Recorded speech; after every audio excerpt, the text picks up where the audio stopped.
and he was playing with his classmates during the lunch break. And all of a sudden, somebody pushes him from behind. Arjun hits his head on a nearby pillar and swoons to the ground. He loses consciousness. Soon, an ambulance, about 25 minutes later, an ambulance arrives and resuscitates Arjun. Arjun is taken to a nearby hospital, and there he battles with the ventilators for a couple of weeks. At the end, Arjun survives, but is seriously disabled. If only timely and prompt CPR was given to Arjun, the outcome would have been different. Studies have shown that 40% of the fatalities in childhood injury occurs in pre-hospital settings, even before the child gets to the hospital.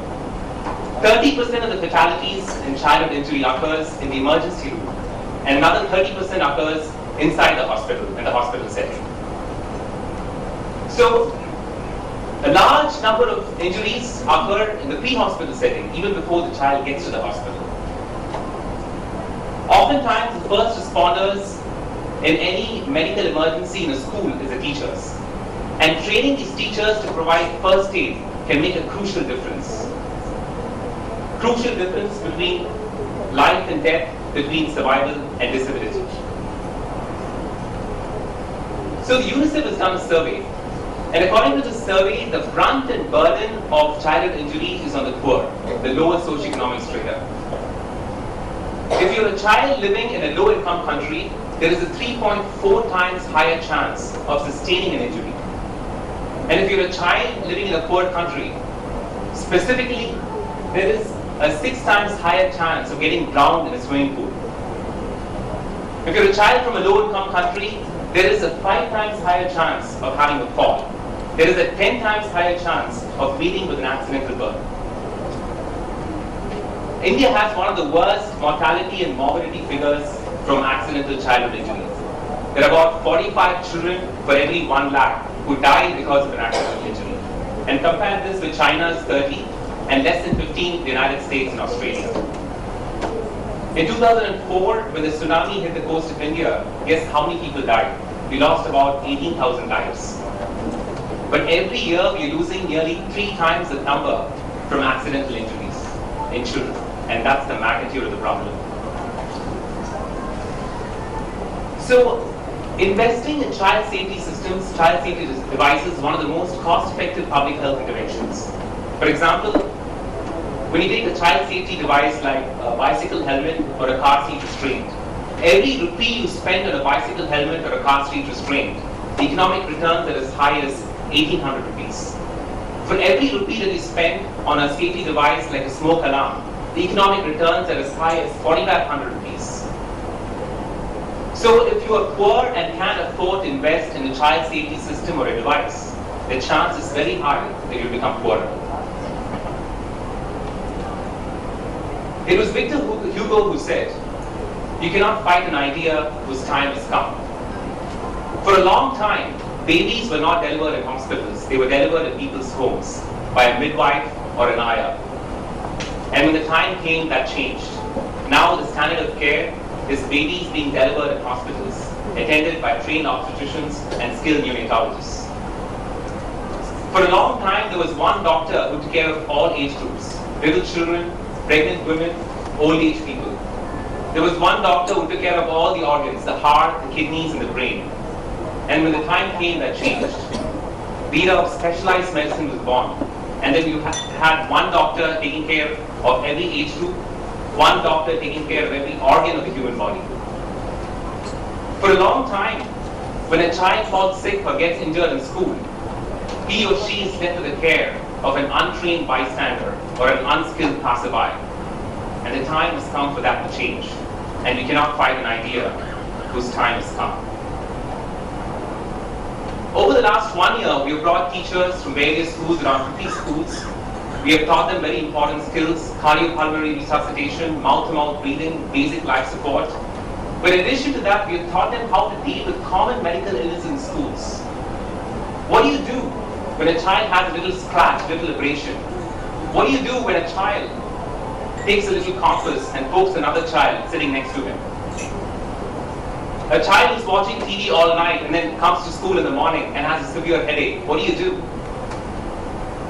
There are two children in school and they have an eating competition. Who eats faster? And one of the children gulps 4 bananas. And while he's trying to swallow the 5th banana, it chokes him. What do you do in a situation like that? And then the medical emergencies, which are not happening every day on a day-to-day basis, but which do happen once in a while. And then a moment comes which rarely comes, those dreaded moments, those dreaded medical emergencies. And what do you do then? Cardiopulmonary resuscitation, mouth-to-mouth breathing, basic life support. So all these skills we have taught these teachers, but there's something very important that we have not taught you, because it cannot be taught. It's something which can only be imbibed, and that is kindness and that is compassion. Arthur Shapiro wrote in his very famous book, From the Ancient Priest to the Modern Physician. He recounts how in those ancient days, when people felt sick, they went to these priests. And in the ancient times, there were no CAT scans, there were no ECG machines. But these sick people went to the priests, and all that these priests had at their disposal was love, affection, and kindness to offer to these patients. And they produced remarkable results. These people did get better. That's what Arthur Shapiro very famously calls the powerful placebo effect. So my dear teacher friends, when these children at your schools, they fall sick, when they get injured, when they come to you with a lot of expectations, that they will get better, that they will recover, they will get pain relief. And as teachers, all of you already have a lot of this kindness, a lot of this compassion and benevolence. And there's no better time to show to these children when they get injured and when they fall sick and they come to you. And you can make a very crucial difference to the lives of these little children. Our respected Director General of Police has a reputation for being very accessible, very approachable.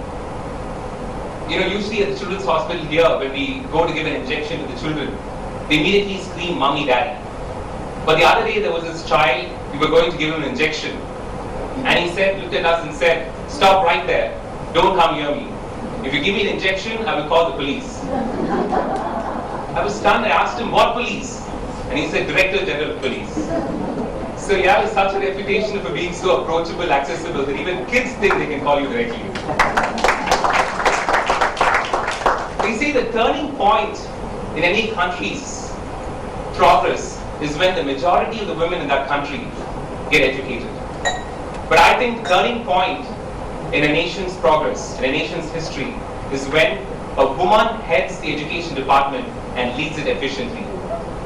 And thanks to Madam Savita, we have reached the tipping point in our nation's history. She has a reputation for being so dynamic, so daring, and pragmatic. Today in India, there are about 220 million school-going children. India, in fact, has the largest number of school-going children in the world today. And the children spend the prime time of their lives, the most productive years of their life at schools. And in every given day, the prime time of that day of that child is spent in the school. The child spends about 70% of the waking hours each day at school. So statistically, the chance of a child getting injured is more at school than at home.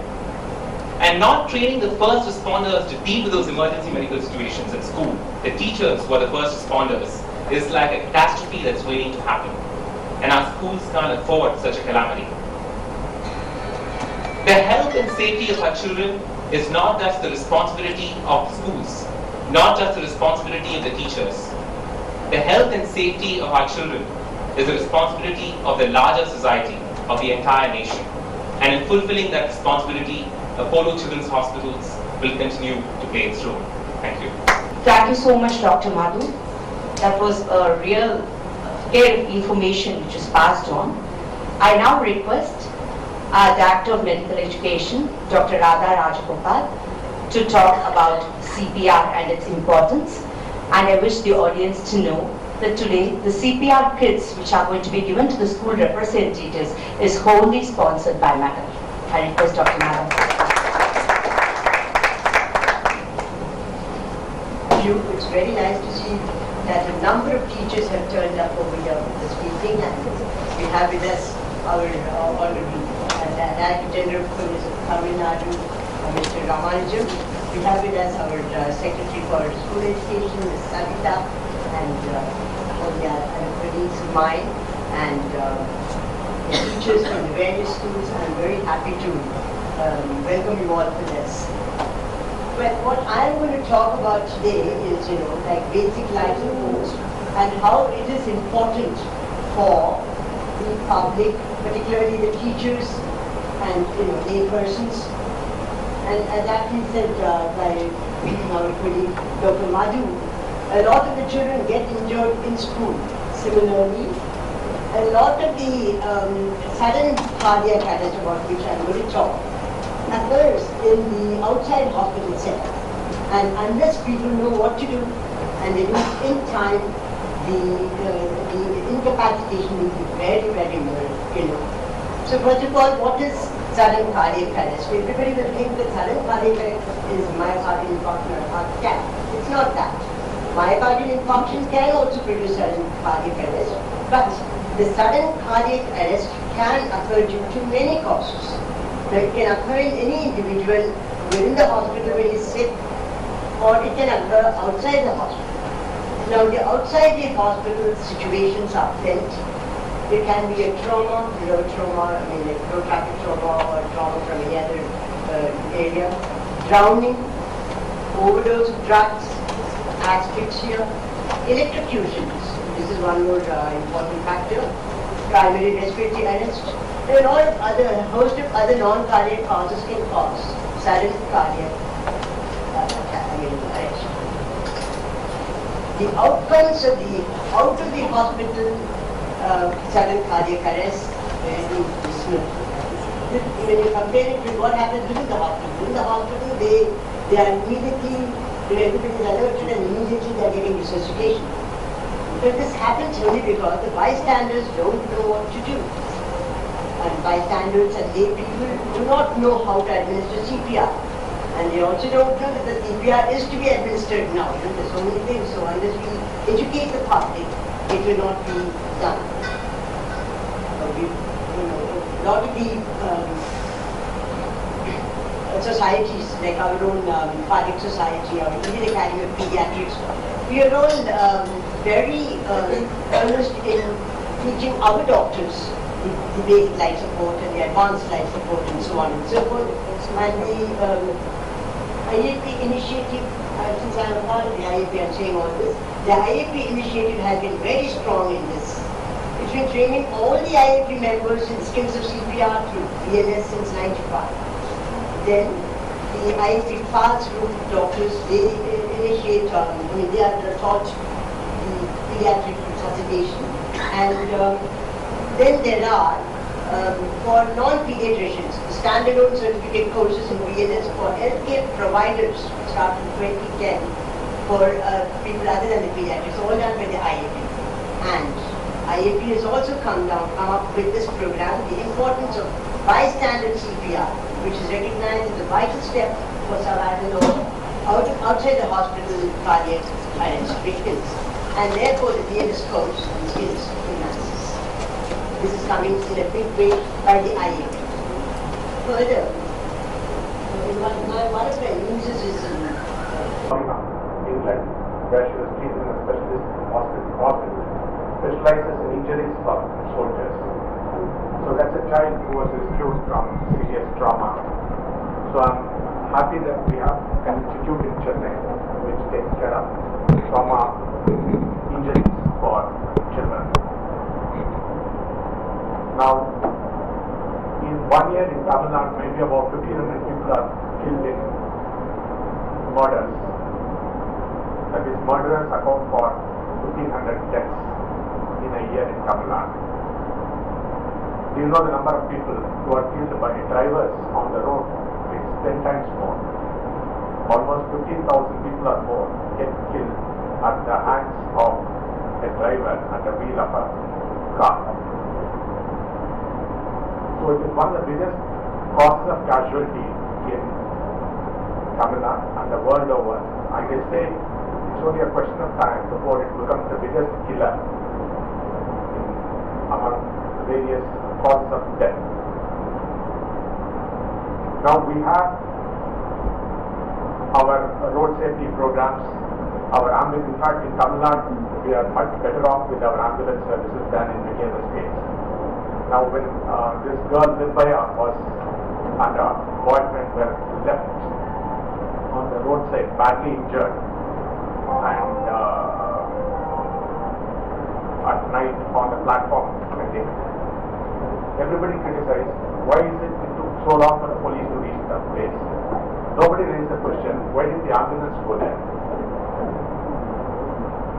I don't know how good is the ambulance service in Delhi. I would expect that in a crisis like this, it's the ambulance that should reach the place first. Had the ambulance reached, they would have been, they might have been able to save the life also of that girl.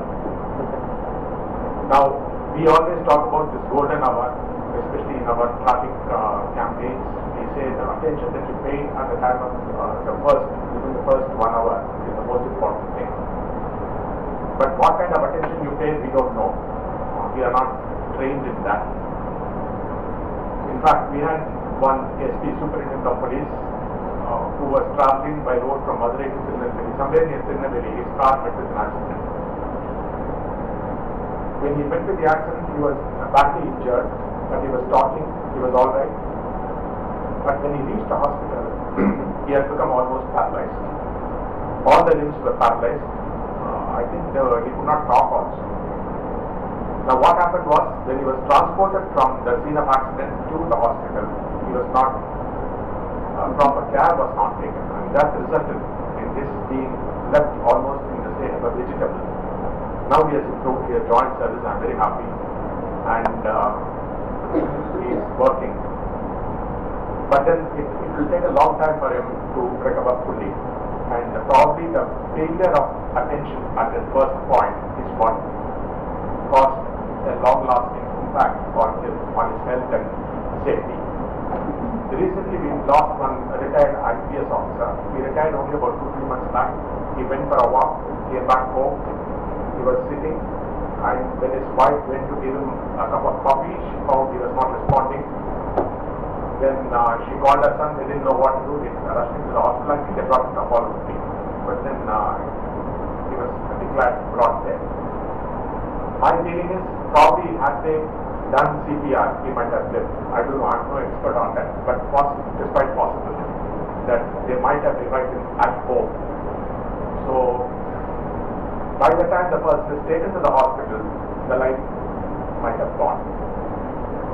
So it is very essential that this kind of basic life support training is given to everybody. It has always been my regret that we teach students at school differential calculus, integral calculus, and all these things I also learned.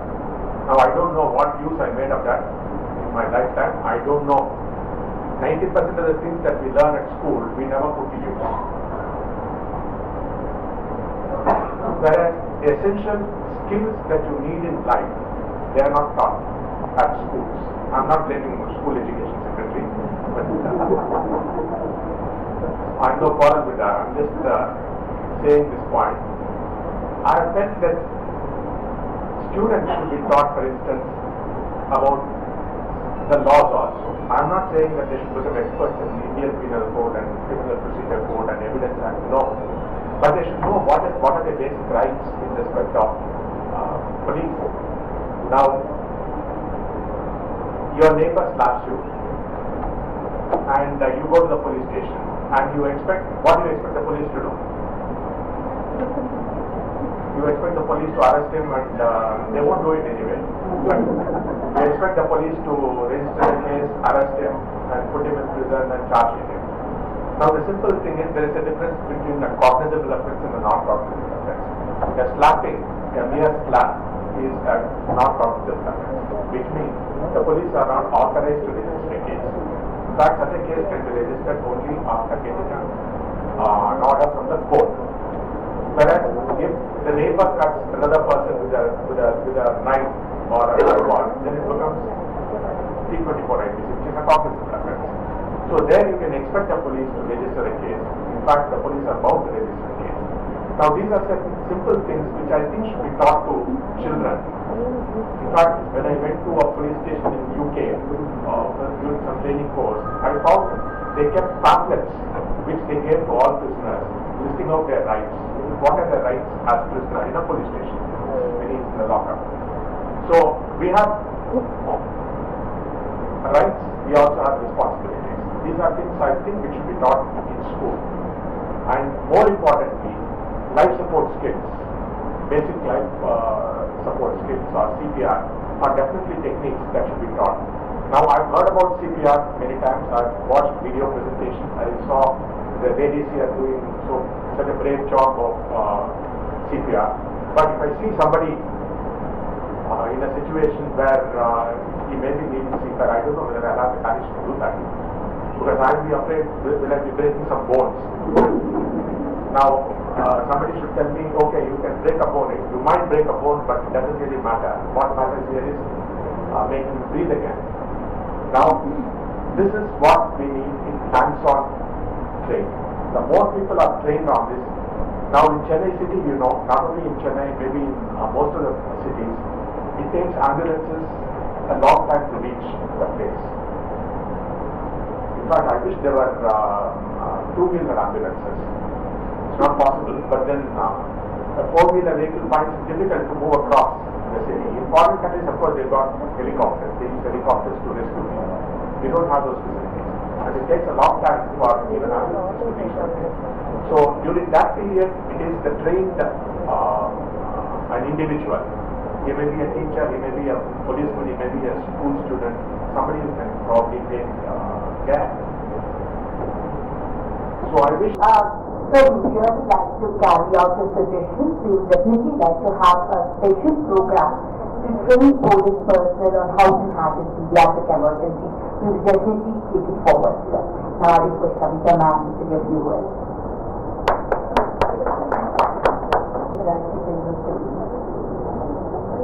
Dr. Radha Rajagopal, all the dignitaries present here today, and the teachers who are the beneficiaries of today's event. At the outset, I would like to thank our Director General of Police. I think it's because of him I'm standing here today. When the team came to invite me at my office, they told me that the DGP was very particular that the Principal Secretary School Education will be called for this meeting. So thank you, sir, for making me be here today because it's really a revelation to me. As not only as Secretary of School Education, but also as a mother of a 14-year-old, really scary to see what presentations were being shown before you walked in. And I must tell that our Honorable Chief Minister is very, very particular about the safety of children and welfare of children. As obviously you are aware, we have a budget of 70,000 crores for the school education department, largely because Madam thinks that the children should be given all the benefits. And for the first time in Tamil Nadu, the state board, we have introduced something called a continuous and comprehensive evaluation system of education, and one of the components of the CCE is life skill training. So I would like to tell all of you here today that we'll be happy to include in our textbook curriculum itself one component on safety of children. Pointed out by our respectful DGP, very, very important that the children know what they should do to either prevent an accident or at least learn how to take care of it in the event of it happening. And I was also told that Apollo management has already approached the corporate schools at Chennai and about all the schools people are going to be sent for training starting from next month on here. But unfortunately, they are not approached school education department. To clarify, in the state we have about 56,537 schools, and three of the corporations, that is Chennai, Trichy, and Coimbatore, the three corporations, they have their own schools, which is under their administrative control, and the remaining schools are under the administrative control of the education department. So I'll be very happy if you can give me a proposal so that we can extend it to a larger number of teachers and students, and it will benefit the whole state.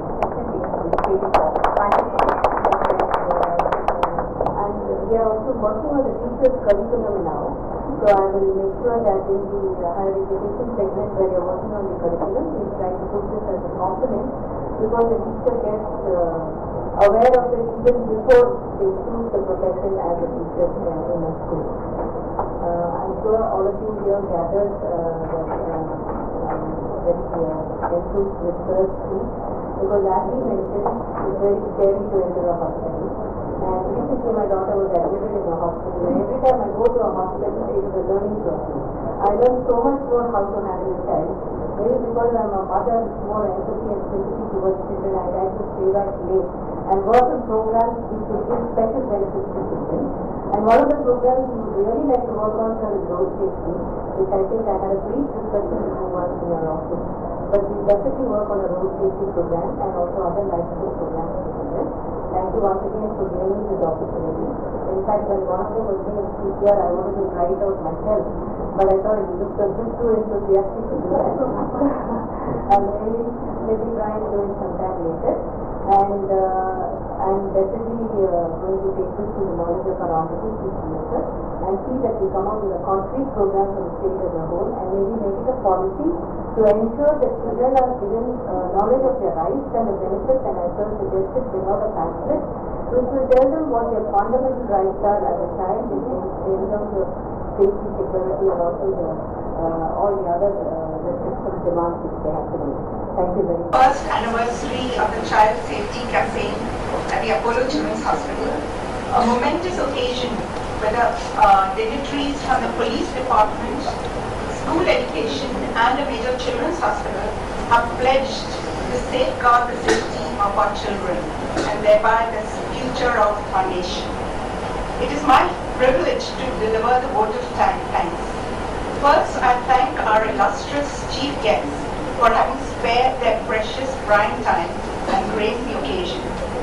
The Tamil Nadu Director General of Police, Mr. K. Ramanujan, IPS, for his articulate talk on the importance of golden first hour treatment and the importance of timely ambulance care after a major trauma. To Ms. Savita, D. Savita, IAS Principal Secretary of the Government School Education Department, for emphasizing the requirement for road safety and life skills in schools, to not just the teachers but to children as well. All the honorable members of the press and media, our MD and Chairman, Dr. Preeta Reddy and Dr. Pratap Reddy, for not just the very existence of the Apollo Children's Group, but for their abiding belief that children too need to be touched by the special magic of Apollo. நான் doctor Radha Rajagopalan, நான் director of medical education and senior pediatrician in Apollo children's hospital. கேட்குறதா? Okay. And இந்த குழந்தைகளை பற்றி நாங்கள் ரொம்ப கவலைப்படுறது, குழந்தைகளுக்கு safety எல்லா இடத்துலையுமே வேணும், வீட்லேயும் வேணும், ஸ்கூல் சிச்சுவேஷன்லையும் வேணும், ரோட் சேஃப்டி எல்லா விஷயத்தையும் நம்மளுக்கு குழந்தைகளுக்காக சேஃப்டி நிறைய கவனிக்க வேண்டிய விஷயமா இருக்குது. அவங்கள அறியாமல் அவங்க ஓடுறதுல விளையாடுறதுல நிறைய கீழ் விழுந்து இன்ஜுரி பண்ணிக்கிறதுக்கு சான்சஸ் இருக்குது. அதே நேரத்தில் வீட்டில் இருக்கிற என்ன எலக்ட்ரிக்கல் கேஜெட்ஸ் இருக்குது, கருவிகள் எல்லாமே இருக்குது, அதெல்லாம் ஒரு ஒரு எந்தூசியாசம், ஒரு இன்க்விசிட்டிவ் நேச்சர் இருக்கிறதுனால அதை போய் அவங்க நல்லா தொடர்றது அதெல்லாம் பண்ணுறதுனால நிறைய அவங்களுக்கு டேஞ்சர் அண்ட் இன்ஜுரி வரதுக்கு நிறைய சான்சஸ் இருக்குது. இதை தவிர ரோடில் குழந்தைகள் நம்ம ரொம்ப கண்காணிக்க வேண்டிய விஷயம், ரோட்ஸ் எல்லாமே இப்போ நிறைய பிஸியாகவும் இருக்குது, ஃபாஸ்ட் மூவிங் வெஹிக்கிள்ஸ் இருக்குது, அதனால நிறைய ஆக்சிடென்ட்ஸ் ஆகிறதுக்கு சான்சஸ் இருக்குது. இந்த தருணத்தில் நம்மளுக்கு குழந்தைகளை முக்கியமாக எஜுகேட்டும் பண்ணணும். அதுக்கு ஓரளவுக்கு நம்ம எஜுகேட் பண்ணவும் வேணும். அது பெரிய குழந்தைகளெல்லாம் நம்ம எஜுகேட் பண்ணலாம். பட் மற்றவங்களை எஜுகேட் பண்ணி குழந்தைகளை சேஃபாக பார்த்துக்கிறத பற்றி நிறைய எங்களுக்கு சொல்ல வேண்டியிருக்கு. ஏன்னா அனாவசியமாக குழந்தைகள் அன்அட்டெண்டடாக கொஞ்சம் யாருமே பார்த்துக்கிறதுக்கு இல்லை அப்படின்னாக்கா அது போய் இந்த டிவி ஸ்டாண்டு போய் ஆடுறதுனா டிவி அது மேலே விழுந்துடுறது. இந்த மாதிரி ஒரு சின்ன விஷயங்கள் நம்ம நடக்கும்னு எதிர்பார்க்காம இருக்கும் பொழுது அதெல்லாம் நடக்கிறதுக்கு நிறைய சான்சஸ் இருக்குது. இதெல்லாம் தான் முக்கியமாக சைல்ட் சேஃப்டியில் வருது. அப்புறம் மாடிப்படியெல்லாம் உருண்டு விழாமல் இருக்கிறதுக்காக அதுக்குள்ள கேட்ஸ் போடணும். அப்புறம் வீட்லேயும் கேட்ஸ் எல்லாம் நல்லா பார்த்து பத்திரமா இருக்கணும். அதாவது குழந்தைகள் திறக்க முடியாமல் இருக்கணும். இதெல்லாம் ரொம்ப முக்கியம். I am Dr. Madhu Purushothaman, a consultant pediatrician at Apollo Children's Hospital. Today is the first anniversary of the Apollo Children's Hospital's Basic Life Support Program for school teachers. We have conducted basic life support training for teachers from over 50 schools. And these teachers were trained in cardiopulmonary resuscitation, how to manage children who are injured, who meet with accidents. And this program has received tremendous response from the teachers, and these teachers have taken the skills that they've learned here, gone out to their schools and practiced those skills at schools. And having the first responders in emergency medical situations, which are school teachers, to manage emergency medical situations in schools is a very basic need for all schools. And I'm glad that Apollo Children's Hospitals is able to play a very important role in imparting these skills and training to school teachers. I'm from Lady Andal School, Chetpet. We had 40 of us have done this training coming here on a Saturday. And it was a wonderful experience because as teachers, we do get children with, who either get hurt or who insect bites and breathing problems or bleeding nose, and sometimes we do not know what to do. We are aware of certain first aids, but whether it is the right thing to do, we are scared. We are nervous. So this was a real eye-opener for all of us, and now I feel we are more confident to handle such situations thanks to Apollo Children's Hospital.